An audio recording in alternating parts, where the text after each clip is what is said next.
Okay, students, you hope you must have understood all the previous slides that you have discussed, like the class, declaring objects, constructors, and the operator overload.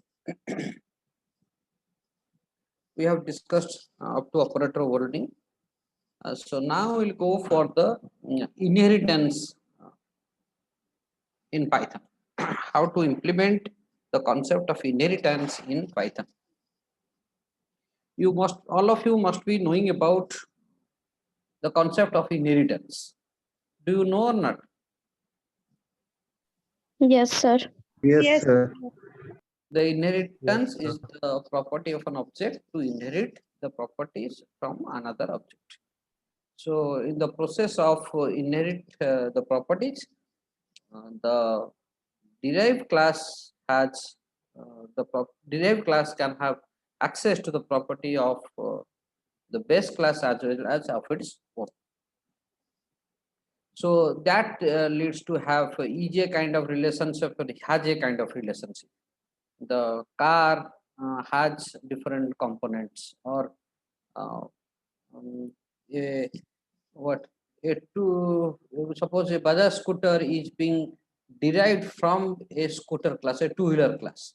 So each a kind of relationship or has a kind of relationship will implement through the inheritance over here. The class from which another class is being derived is called the base class, and class which inherits the property is known as the base class. Suppose two-wheeler is a suppose vehicle is a class, and I want to design two-wheeler and four-wheeler as two classes. Then while designing this two-wheeler and four-wheeler, I may not have to redefine all those attributes and methods which are already there in the vehicle class. I just need to inherit from those, right? So the class from which it is inherited is the base class, and the class which inherits this property is known as the subclass or derived class, right? So here it says a class can extend the definition of another class. A class can extend the definition of another class. So here, the class can use its own methods as well as the methods which are being derived from its base class. So it allows the use of methods and attributes already defined in the previous one. So it facilitates the reusability of the code.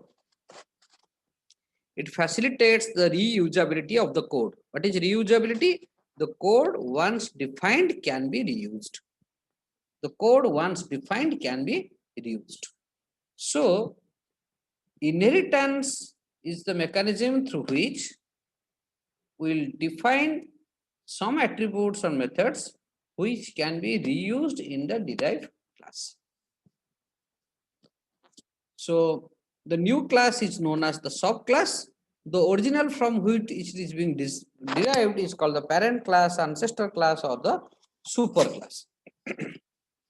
The class which inherits this is the subclass. From which it is inherited is known as the parent class, ancestor class, or the superclass.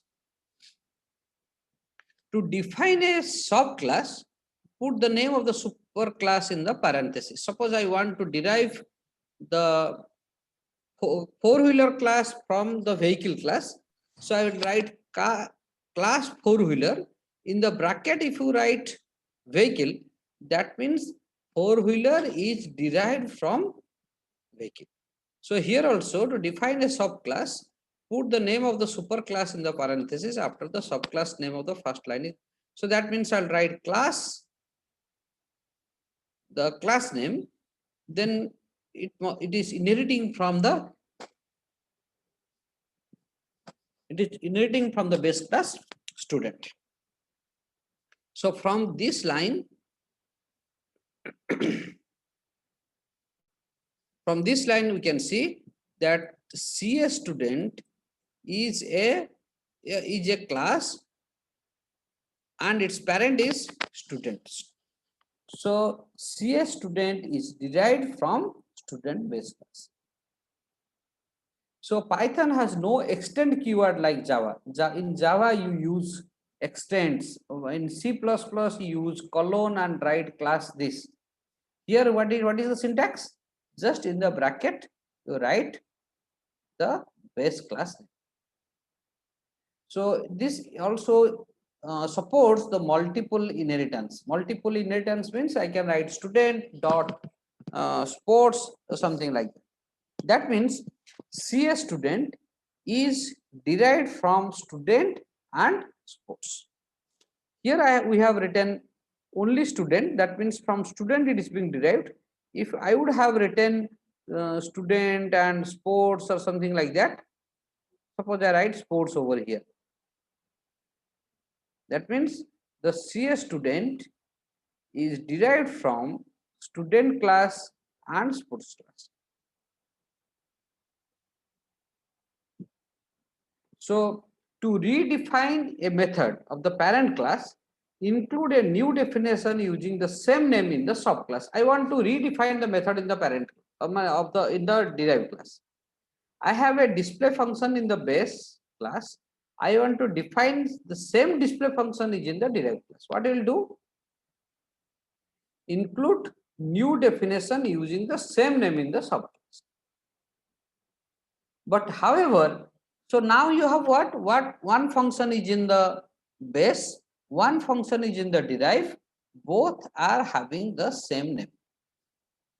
Here the old code won't get executed. So in this case, the previous code or the old code will not be executed. Only the code that you have written in the derived class, the new code that you have written in the derived class will be executed by the object of the derived class. To execute the method. Kindly explain again, redefine the method, sir. I could not get it. Which one first? This one? To redefine a method. Yes, sir. To redefine a method of the parent class. Suppose parent class has a method display. I want to have a display in the derived class also. What I'll do? I'd include a new definition using the, I will use a new definition using the same name. So in the display, I'll write another method in the subclass. So parent has a display and the subclass also has a display function. So when you try to execute the display function in the derived class, then with the derived class object, then the method which is derived in the which is in the derived class get executed, overriding the method that is being given in base. So that means if display is there in base, display is there in derive, I create an object of the derived class, invoke the display function, it will call the display of the derive, not of the base. So not to worry, I will give the example. This is only the theory I am saying. I will also give you the example for how it is being executed. To execute the method in the parent class in addition to new code of the same method, explicitly call the parent version of the method. So if I want to call a method of the parent, then I have to write parent class, method name, parameters with self as an argument. Do remember, I want to call the method of a parent class. To invoke the method of a parent class, I'll write the parent class name dot method name with the parameters, and here you have to, while calling also you have to use self. Self you usually do not use while calling a particular method, but here it says if it is a derived class and you want to call the base class method, then explicitly you have to write self, or that is being passed as an argument. This is the only time you ever explicitly pass self as an argument, is when calling a method of an ancestor or calling the method of the parent. So anyway, whatever is written over here, three things remember. One, if you want to inherit, in the bracket you write the base class name so that you can inherit from there. Second, the base class function is the same, has to be kept in derived class. You can keep it, but through the object of the derive, I can only call the method which is in the derived class. In addition to that, if you want to invoke a base class method in the derived class, then you have to use parent class name dot method name parameters, but the first parameter must be self. First parameter must be self. Is it understood over here? I'll give example, not to worry. I'll give example, Yes, but sir. okay. So that is like you have constructor in a class. Similarly, you can also have constructor in the inheritance. The base class may have a constructor. So commonly the ancestors or parents init method is executed in addition to the new command. That means if you are creating a object of the derived class, automatically the base class init is also called. Then the derived class init. This is also there in C++. You must have remembered, if I have a constructor in the derived class, then I should have also a constructor in the base class. Because when you create an object of the derived class, the base class constructor is called, then the derived class constructor is called. Is it or not? Have you remembered the rule of constructor invocation in inheritance? Have you remembered how the what is the order in which the constructors are invoked in inheritance?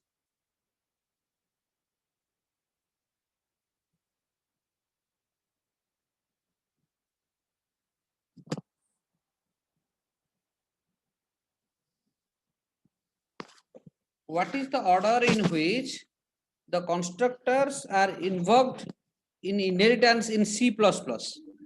So first the parents will be called and then the child. So parent class constructor is called before any derived class constructor. Here also the init method of the base is called before any derived class. Right? So that means I have to call the init method inside the derive. So how will you call? I have already told to call any method of the parent class. What I have write? Parent class dot init and then parameters with self as an argument. With self as an argument. I'll go for the example. For syntax, you remember that I'll write the parent class dot init, then the parameters, and the first parameter should be self.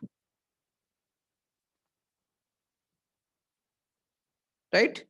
Let us take this example. Look into this example, you will understand. I have class student. The class student has two methods, init and getAge. The class student has two methods, init and getAge. Init takes two arguments, n and a. So full name equals to a and age equals to a. GetAge is returning the age. Similarly, class CS students is inherited from student. And there is, you look over here. What is the parent class? Parent class is student. What is the derived class? CS student. So CS student is derived from student. CS student is derived from student. Correct? So in the derived class, if I have a init function, in the derived class, if I have an init function, then I must call the init method of the base class first. So I will call the init method of the base class by passing self as the first argument, correct? And then the rest of the argument, if here you have s is left, the rest of the argument may be used for initializing the other members, right? Get age is for printing this self dot age. Try to understand this slide and tell me if you have any doubt. Sir, we have to call the parent class init function explicitly, or it will be called directly?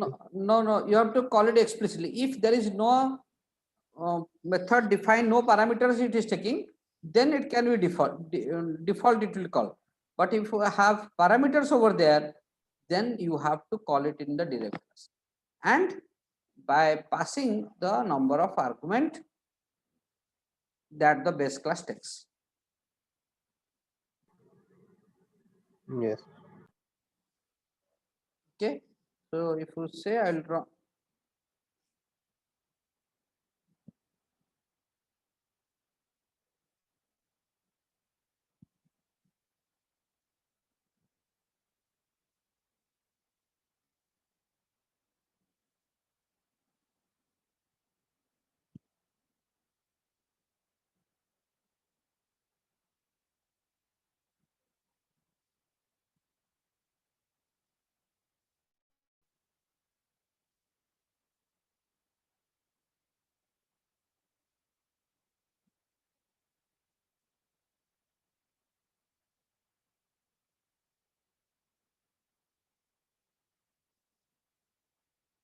This is init method of the base class, and here we have written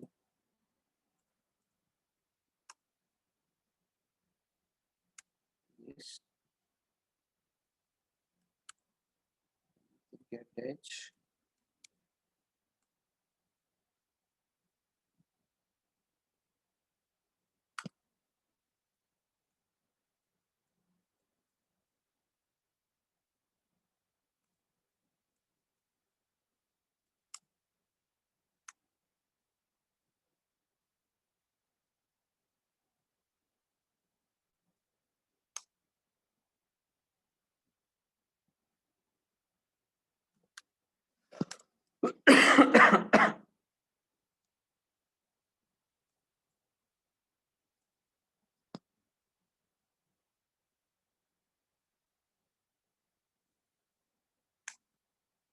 I hope now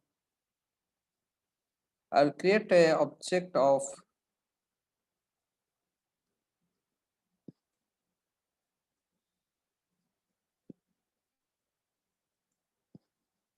derived class, and how much 3 arguments I have to pass. The first one is name,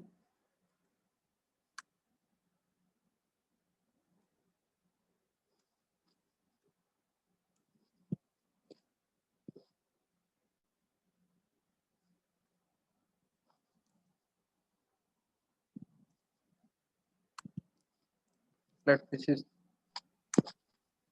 Sir, hello. sir, in the derived class get age function, you have to use parenthesis in the print. Get age function, we have to go for print function.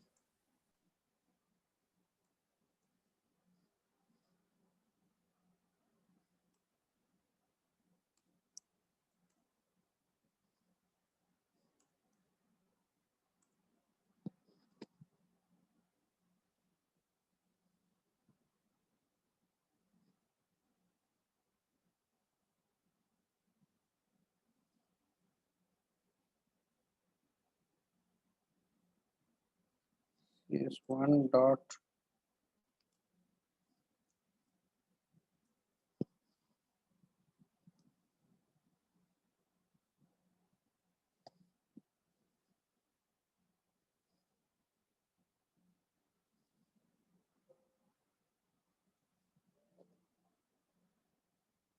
what is that?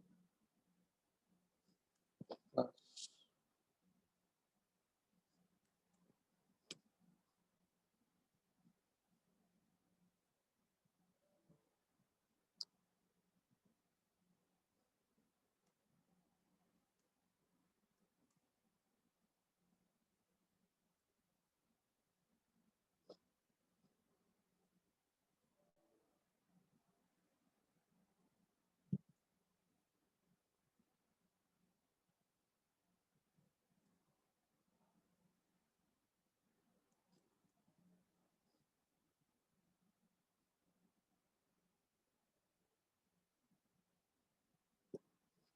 Oh.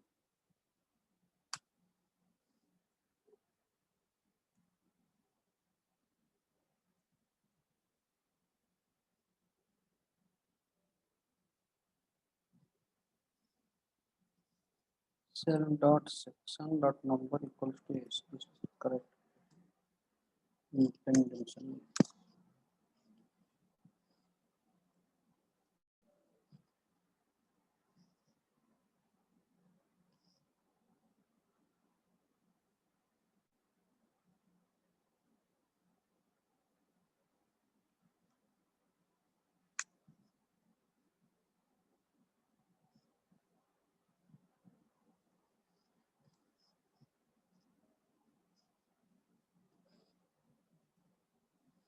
So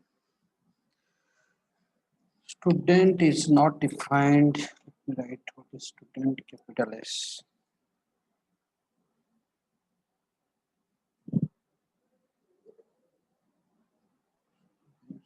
INIT.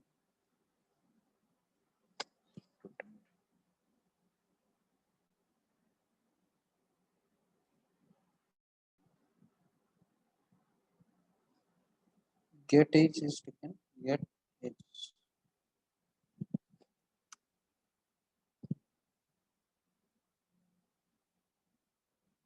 Okay.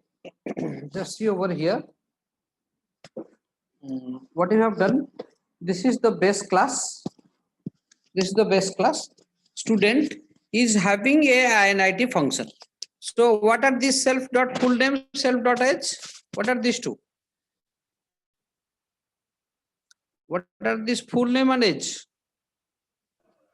Data member. Data member, and N and A are the parameters. So these are parameters to the student class constructor, and these are the names. And similarly for CS student is derived from the student. So as the base class is taking two parameters, so derived class should have at least two parameters, at least two, with some extra parameter of its own. It may or may not take extra parameter, but if the base class has a parameterized constructor, then the derived class should have the parameterized constructor. This rule was also there in C++. So if the base class has a parameterized constructor, then the derived class must have a parameterized constructor taking that number of argument, which is there in the base class. So look over here, whenever I am creating an object of the base class, derived class, this is derived class, right? I am creating an object of the derived class by passing bm31 three arguments. So what I invoke the getAge function. getAge function is there in derived class as well as in base class. But what it is doing? It is invoking the function that is defined in the derived class, not in the base class. Is it understood? But I can access the self.h. I can access self.h, which is there in the base class. Is it understood? Anyone having doubt? Sir, why str is taken before self.h? Just that is a string, and here also you want to convert into string so that it will print as a string. Nothing, no, otherwise it's not required. So it just to concatenate two strings. Plus operator I have used. If I use comma, then it will print like that only, self.h. Sir, if we don't use str, then it won't print. No, no, it will print. I just write print comma self.h.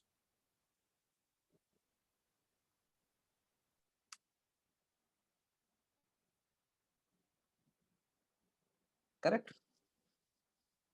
So that was only for, I have used the plus operator because this is string. I just convert into string. Here it is not. Yes. So without defining getAge function inside the derived class, we can directly also call the parent class getAge function. You can call it. There is no problem. You will give some. I just give to ensure that even if you have same function, but the derived class is called. You can give any other name over here. Yeah, you can give display, and inside the display you can call the self-edge. No, sir. I am saying that without overriding the getAge function, we can directly Still call also the you can call. Yes, you can call Suppose that is I want, this is another one, this is another function. Through the object of derive, I can call the function of that I can do. If you want, I will show you over here. Suppose x equals to cs1 dot now you have another. Suppose I make it edge1, get edge1.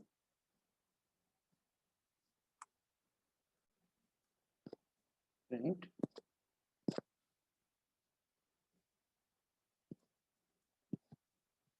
See what I am doing over here through the I am calling through the object of derived class. I am calling get edge1. What is get edge1? Get edge1 is a function of base class. So I can call in this way, and you can see the same. Is it understood now? Yes, sir.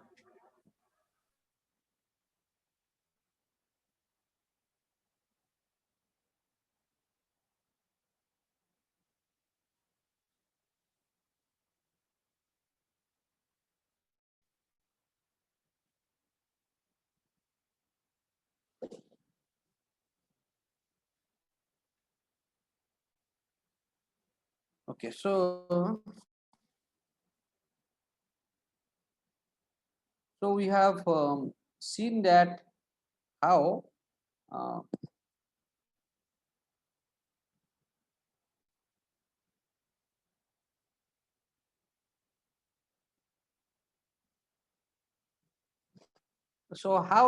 through the object of the derived class we can call the base class method. It's the simplest one for extending the student class. Let's take this example and try to understand of your own. Try to understand of your own. Could you able to get? I'm not just saying anything. You try to understand. I have a class polygon. I have a class triangle. Triangle is derived from the polygon. Polygon is have a constructor taking one argument. So here in the INIT method, I am calling the polygons INIT by passing the argument.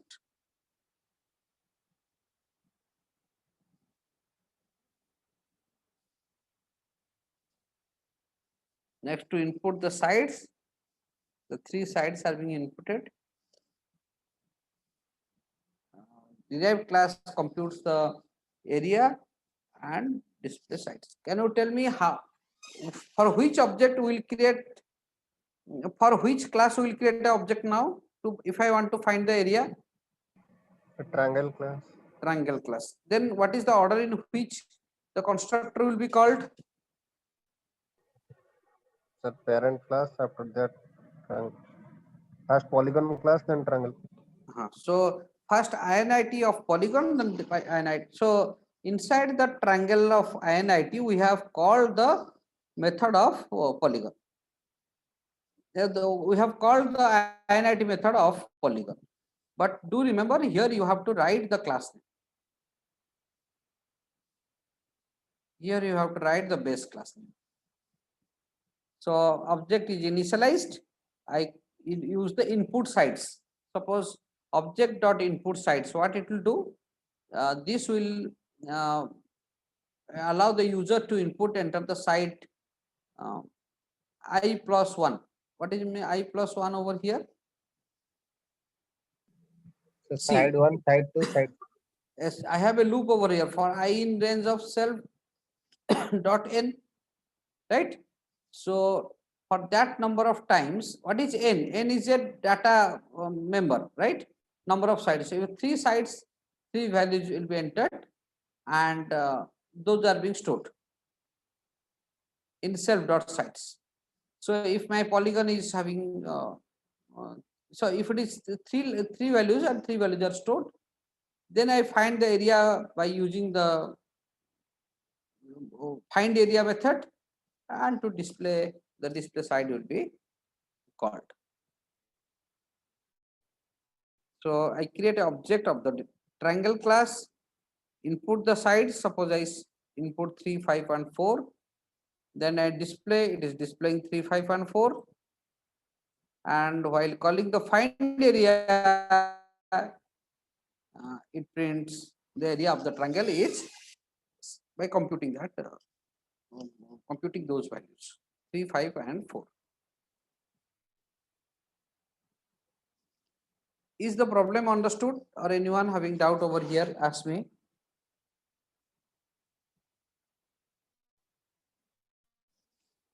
Any doubt over here? Achha, can you tell me why we are writing for I in range self dot n? How it will know self dot n? I don't have self dot n over here. How it will know the self dot n? But as n is the member of the same class, it can access.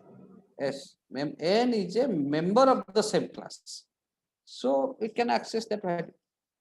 So every time I is generated, and that I will use it over here.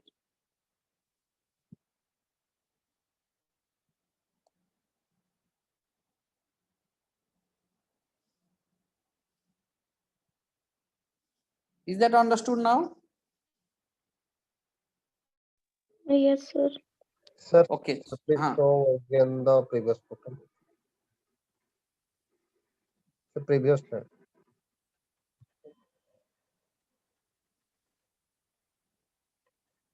Sir, in the init function of the polygon class, we are using self.side equal to 0 for I in range of number of sides.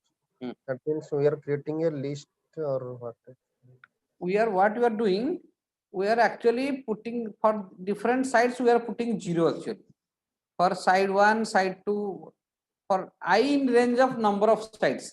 Range of if number of sides is equals to 3, so 0, 1, 2 actually, is it or not? What is the value of I?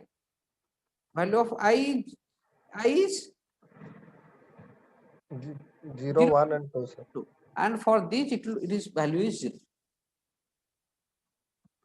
So self dot sides is actually it's a kind of is a list, and the values are initially 0, and then we put the values for those sides. Initially it is 0. So self dot sides equals to 0 in I in range of this is nothing but to initialize all the sides with 0. Is that clear? Yes, sir.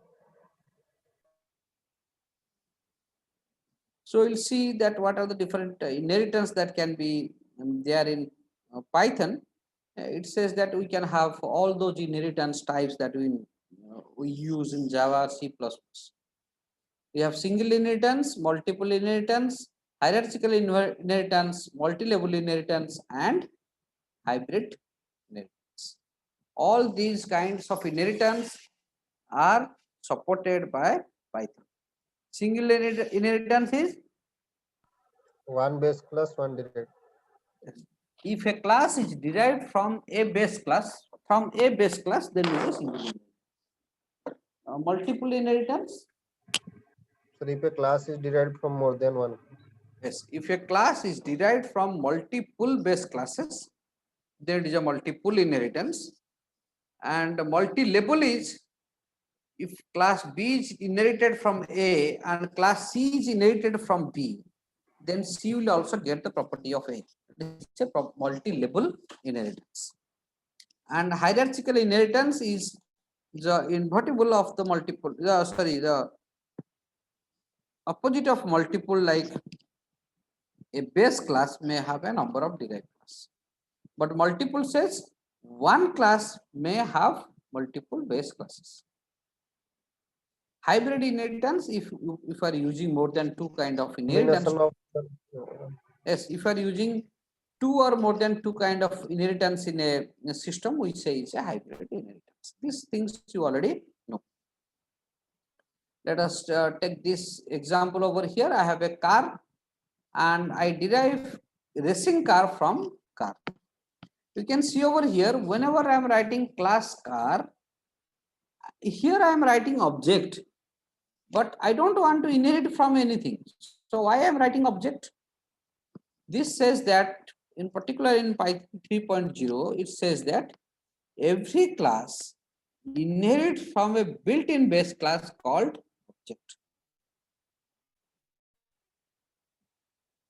Every class is inherited from a basic class that is called object. Understood? So even if you do not write anything in the bracket, it is actually nothing but we are inheriting from the object class. So object is the source actually from which you derive a class and use it. If you want to see what are there inside the object, we can use the dir method to see. If you create an object of car, then you write that object dot dir underscore dir underscore. I think it is there in some slides. I will put it somewhere in the slides. Okay. See, if you want to see what is there in the dir, just create O is equal to, so O is a object of the object class. The moment I write dir, it prints what are the methods or attributes that are present in that object. These are the default for every object class. That means whenever you are creating object, these are automatically being created.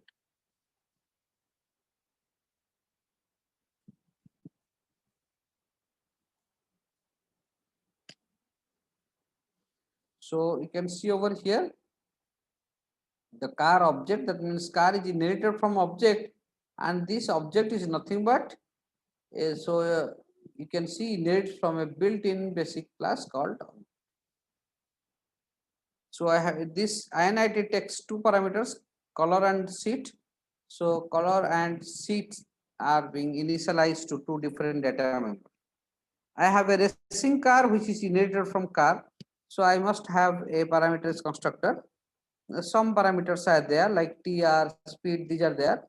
So turnaround is equal to turnaround plus TR, or average speed is equal to average speed plus. Is it understood? Hello? Yes, sir. Yes, sir.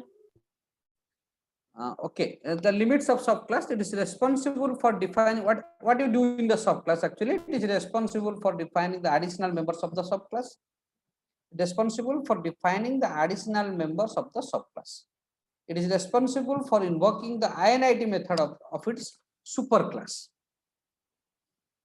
Invoking the INIT method of its superclass. It also invokes. Which one invokes? The derived class or the subclass. So you create an object of the derived class or subclass. So as the object is created, it will call the INIT method. Inside the INIT method, we can call the superclass INIT method. But while calling the superclass INIT method, I have to pass this self as an argument. The parameter list of INIT subclass includes parameter of the subclass as well as the superclass. That means the parameter of its own and the parameters required for the source or the parent class also need to be included.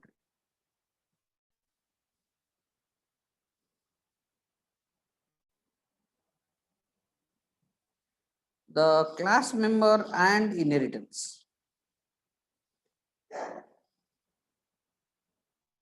The public instance variables or methods of a superclass accessible to the subclass. I have already told, if it is the public instances variables are there, data members are there, methods are there, those will be accessed to the subclass. What is the default scope for the data members in a class? What is the default scope for the instance variable and methods in a class? Anyone who can say what is the default scope? Sir, private. No, not private over here. Pub. Sir, one second, repeat the question. If you do not specify private or public, The public. what, so public. here in Python it is actually public, but you have already read in C++ and other Java, these are private by default.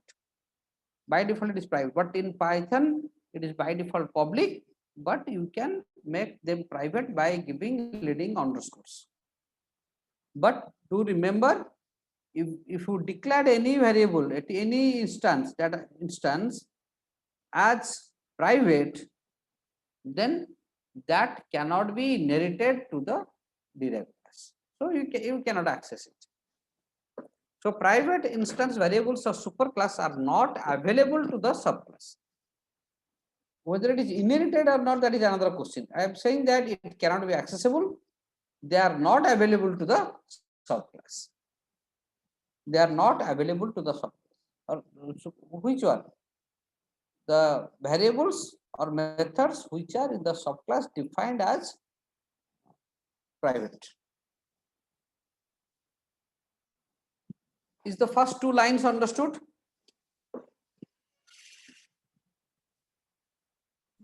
Yes, sir.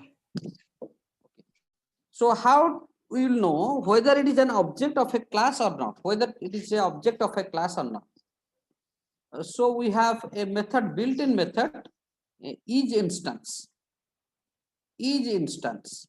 So if I write each instance my car, that means whether my car is an object of the class car.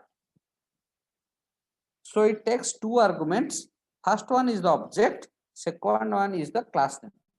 So it checks whether it is an instance of the class or not.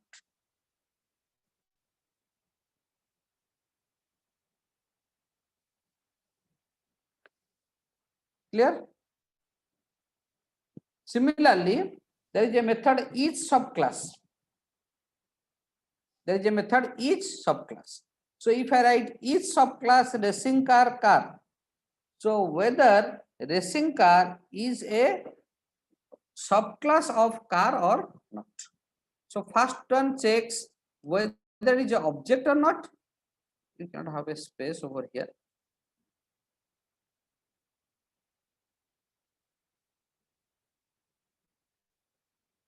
See, in the first case it checks whether it is an instance, this my car is an instance of this car or not.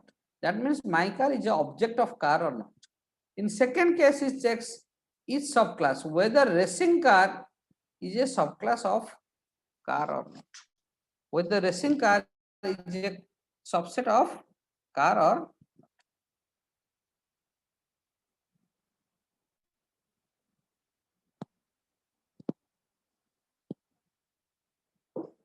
correct.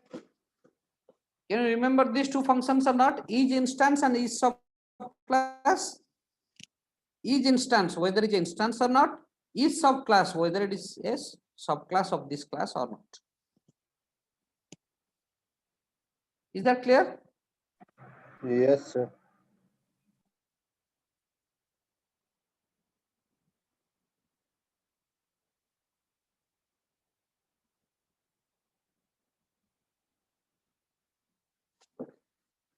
Each instance, I can show you.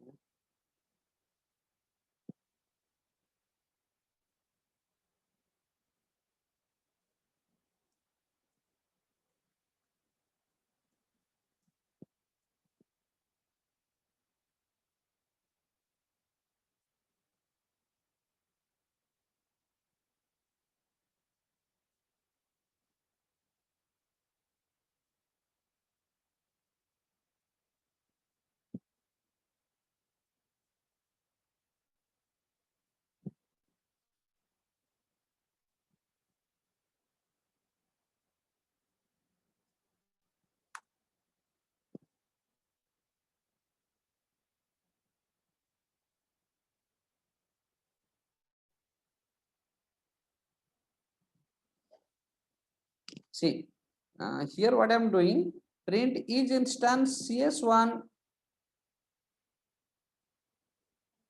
comma, whether CS1 is an instance of CS student or not.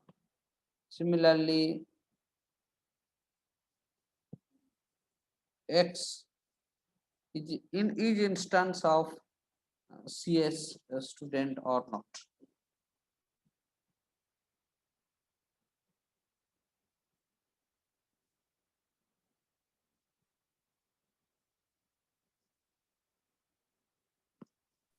The small s, yes, student is small s.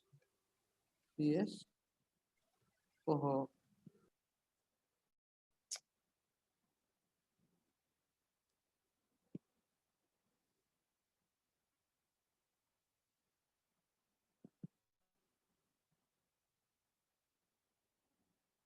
so I can see the first case it returns true and second class it returns false. Similarly, this is each instance. Similarly, you can have each It's subclass.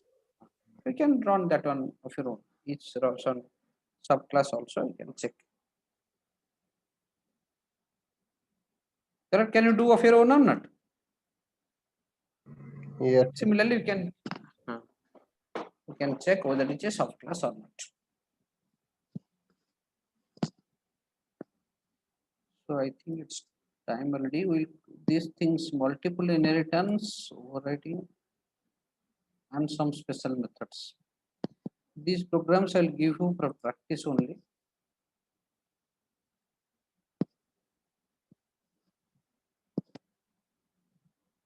Okay, the next class we will go for the multiple inheritance and the other special built-in attributes, methods and attributes.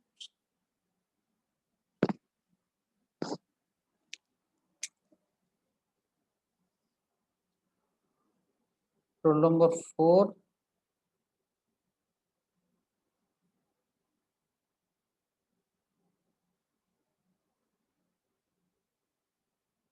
Roll number 15.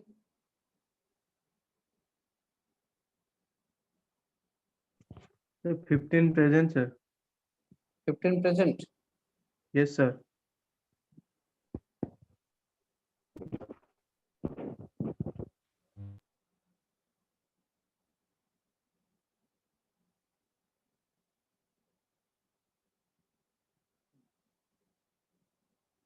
I think all are present. Roll number 4 is permanent absent. Roll number 4 and 31 permanent absent. All other are present.